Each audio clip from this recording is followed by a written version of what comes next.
عبداللہ بن عمر بن عاص کہتے ہیں کہ میرے باپ کی جب موت کا وقت قریب آیا، عمر بن عاص کا، فاتح مصر، تو انہوں نے دیوار کی طرف منہ کر کے زارو قطار رونا شروع کر، موت کا وقت قریب ہے، زارو قطار رو رہے۔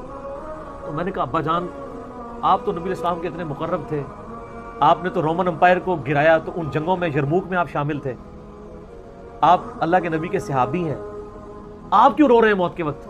اور یہ بیٹا خود بھی صحابی ہے، عبداللہ بن عمر بن عاص، اور جلیل القدر صحابی ہے۔ تو پہلا جواب ہی انہوں نے اتنا زبردست دیا، انہوں نے کہا ہم اصحاب رسول کے نزدیک لا الہ الا اللہ محمد رسول اللہ کی گواہی سے بڑھ کے کوئی فضیلت نہیں ہوتی تھی۔ انہوں نے اپنی صحابیت کی فضیلت، جنگوں کی فضیلت دوسرے نمبر پہ کر دی، انہوں نے کہا اصل فضیلت کلمے کی فضیلت ہے۔ ہائے ہائے، کیوں؟ اس کی برکت سے ہی تو باقی فضائل مل رہے ہیں، ایمان نہ ہو تو اعمال کہاں سے فائدہ دیں گے؟ تو پھر اس کے بعد انہوں نے اپنی زندگی کی سٹوری سنائی ہے سر، اشک بار آنکھوں سے سننے والی سٹوری ہے، بڑی طویل حدیث ہے، مسلم شریف میں شروع میں آپ کو 321 نمبر کنٹینیوس نمبرنگ میں کتاب الایمان چیپٹر میں ملے گی۔ موت کا وقت قریب ہے اور روح نکلنے والی ہے، اور وہ گفتگو کیا کر رہے ہیں؟ کہتے ہیں اے میرے بیٹے، میری زندگی میں 3 ادوار گزرے۔ ایک وہ دور تھا کہ میں اسلام کا بدترین مخالف تھا، اور میری زندگی کی سب سے بڑی خواہش تھی کہ رسول اللہ صلی اللہ علیہ وآلہ وسلم مجھے کہیں نظر آئے تو میں ان کو قتل کرتا، اگر میں اس وقت مر جاتا تو سیدھا دوزخ میں جاتا۔ پھر اللہ تعالیٰ نے میرا سینہ اسلام کے لیے کھول دیا۔ صلح حدیبیہ کے بعد خالد بن ولید اور عمر بن عاص اکٹھے مسلمان ہوئے، یہ انہوں نے عمر سیریز میں یہ فلمایا بھی ہے سین۔ تو اللہ نے میرا سینہ اسلام کے لیے کھول دیا، اور میں نبی علیہ السلام کے پاس ایمان کے لیے قبول کرنے کے لیے حاضر ہوا۔ آپ علیہ السلام نے اپنا دایاں ہاتھ آگے بڑھایا، میں نے بھی اپنا دایاں ہاتھ آگے بڑھایا اور پھر پیچھے کھینچ لیا۔ تو نبی علیہ السلام فرمایا عمر کیا ہوا؟ ہائے ہائے، عمر بن عاص کو تو پتا تھا میں نے جو کچھ کیا ہوا ہے، اور وہ واقعی پھر دل سے مسلمان ہونے آئے تھے، تبھی ان کو اپنے گناہوں کی فکر تھی۔ ان کا یا رسول اللہ پہلے مجھے گارنٹی دیں میرے پچھلی سارے اسلام کے خلاف کیے ہوئے کام معاف ہو گئے۔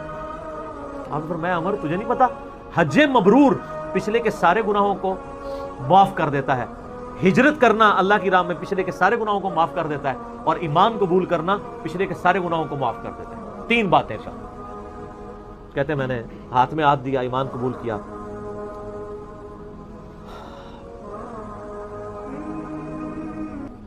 کہتے ہیں نبی علیہ السلام میرے لیے اتنے عزیز ہو گئے ایمان قبول کرنے کے بعد کہ میں نے کبھی بھی نگاہ بھر کے آپ کے چہرے کی طرف پوری زندگی نگاہ اٹھا کے نہیں دیکھا۔ اور اے میرے بچے، اگر تو مجھ سے پوچھے نا کہ نبی علیہ السلام کی شکل مبارک کیسی تھی، تو میں اس کے خد و خال بیان نہیں کر سکتا۔ آپ کے چہرے کی روب کی وجہ سے پھر پوری زندگی میں نے حضور کی طرف یوں کر کے ابھی آنکھیں بھر کے بھی نہیں آپ کو دیکھا، یعنی وہ اس کو بھی سمجھتے تھے کہ ان نظروں سے میری گستاخی نہ ہو جائے۔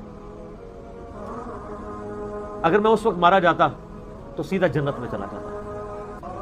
پھر میری زندگی میں ایک تیسرا دور آیا، جب مجھ سے کچھ کام ایسے ہو گئے جو نہیں ہونے چاہیے۔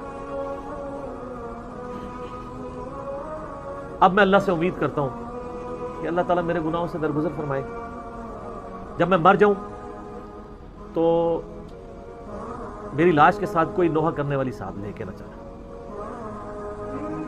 کوئی آگ روشن نہ کرنا، اور جب مجھے دفنا چکو تو میری قبر پہ پانی ڈال دینا، یعنی سنت ہے قبر پہ پانی چھڑکنا،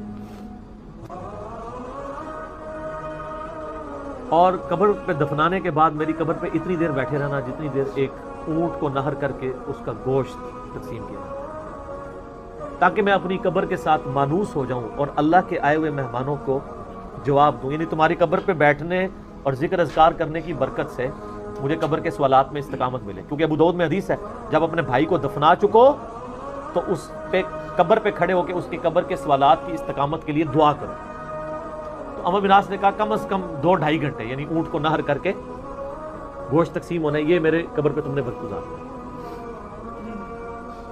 اور وہ کہتے ہیں یہ گفتگو کی اور پھر ان کی روح پرواز کر گئی۔ اسی کا ایک طریق جو ہے وہ مسند احمد میں ہے، اس میں یہی سارے الفاظ ہیں۔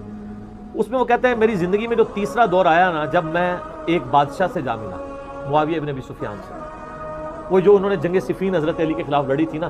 سر موت کے وقت تو انسان کو اپنی غلطیاں یاد آ جاتی ہیں نا، جو مرضی ہو، تو وہ کہتے ہیں کہ میں ایک بادشاہ سے جا ملا، پھر مجھ سے وہ کچھ ہوا کہ میں اللہ سے امید کرتا ہوں اللہ مجھے معاف کرے۔ پھر ایک اور طریقہ ہے مسند احمد کا، اس میں بھی یہ سارے الفاظ ہیں مسلم والے، اس میں الفاظ یہ ہیں پھر کہ وہ کہتے ہیں کہ افسوس، اللہ نے جن کاموں کا مجھے حکم دیا تھا ان کی نافرمانی میں کرتا رہا، اور جن چیزوں سے اللہ تعالیٰ نے روکا تھا وہ کام مجھ سے ہوتے رہے۔ یہ ان کی عاجزی تھی، ہماری حقیقت ہے۔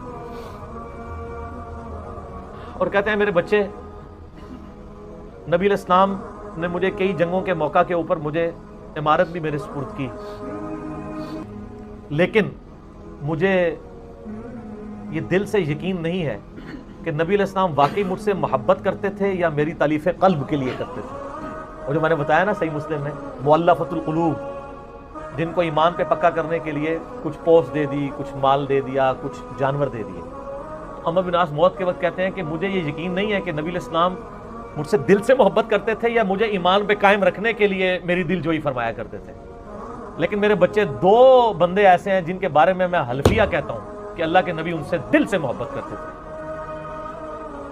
ایک ابن سمیہ عمار ابن یاسر، عمار کو تو قتل کیا ہوا تھا نا صفین میں، قتل عمار تو پیچھا کرتا ہے نا پھر موت تک۔ اور دوسرا ابن مسعود، ان سے نبی علیہ السلام دل سے محبت کیا کرتے تھے، کیونکہ عمار ابن یاسر جنگ صفین میں قتل ہوئے تھے، حضرت علی کی طرف سے لڑتے ہوئے۔ اور بخاری مسلم کی اس حدیث کے راوی خود عبداللہ بن عمرو بن عاص اور عمرو بن عاص بھی ہیں کہ مار کو ایک باغی جماعت قتل کرے گی، مار ان کو اللہ اور جنت کی طرف بلائے گا اور وہ جماعت دوزخ کی طرف بلائے گی۔ بال میں نے جب سے یہ حدیثیں پڑھی ہیں، میں نے ساری حدیثیں اپنے کربلا والے ریسرچ پیپر میں ڈالی ہوئی ہیں۔